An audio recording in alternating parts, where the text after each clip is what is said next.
With the final verdict of the Activision Blizzard and Microsoft merger looming, did we just get a little nugget of information that might hint to those legendary titles coming to Game Pass? Find out all that and more up next.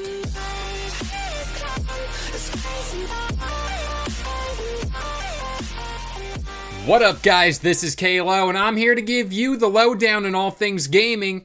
And if you're new here, feel free to subscribe to this channel for weekly video game news content. Drop a like on the video, and welcome to the Level Up. So, I'm gonna sound like a broken record with the Activision Blizzard deal, but last week the CMA provisionally approved the merger, seeing how Microsoft seemingly had remedies for all prior concerns. Now, I'm not gonna say this is 100% a done deal because there's always room for someone to throw a wrench in the plans. But as of right now, it's looking like Activision Blizzard and Xbox will merge next month, being October, with a more narrow date being speculated around the week of October 10th. In one of last week's videos, I posed a question to you guys asking when the rollout for Activision Blizzard games would begin on Game Pass. And for today's news, thanks to some rather interesting findings, we might have just gotten our answer. But to not get our hopes up and not to get too far ahead of ourselves here, Phil Spencer did come out a while back and was quoted as saying bringing all of those titles to Game Pass would take a little time, with a lot of back-end work being needed.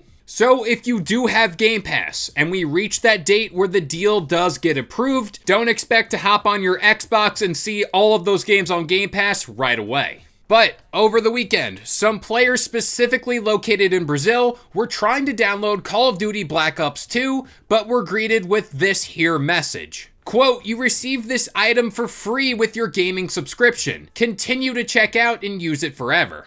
And of course, there were a few more of these happenings all over the place, and this begs the question, is Microsoft and Activision prepping the library of massive games for its migration over to Game Pass as we speak? Now, I look back to that original July 18th deadline.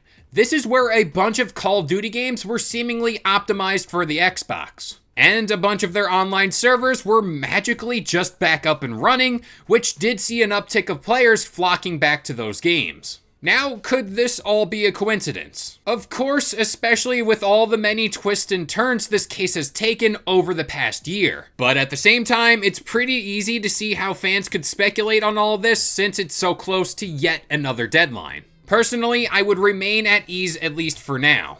I am very certain when this is all said and done, Microsoft would sit down with Activision Blizzard and put out a little video package much like they did with the original Bethesda merger. Now for a quick but rather large story I want to touch on here, and this involves the Sony hack. So, Cybersecurity Connect reported that a ransomware newcomer has claimed they successfully breached all of Sony's systems. Quote, "We have successfully compromised all of Sony's systems. We won't ransom them. We will sell the data. Due to Sony not wanting to pay, data is for sale." Now, this does appear to be pretty terrible. And a lot of people are bringing up that major breach that PlayStation had back in 2011. And that breach resulted in approximately 77 million accounts being compromised, and the whole PlayStation service being taken offline for 23 days. But as for now, there is a little bit of skepticism when it comes to this specific breach. And according to Cybersecurity Connect, the group has posted proof of some of the hacked data, but this is, quote, "not particularly compelling information on the face of things." But of course, if you're like me and own a PlayStation console or have an account with them,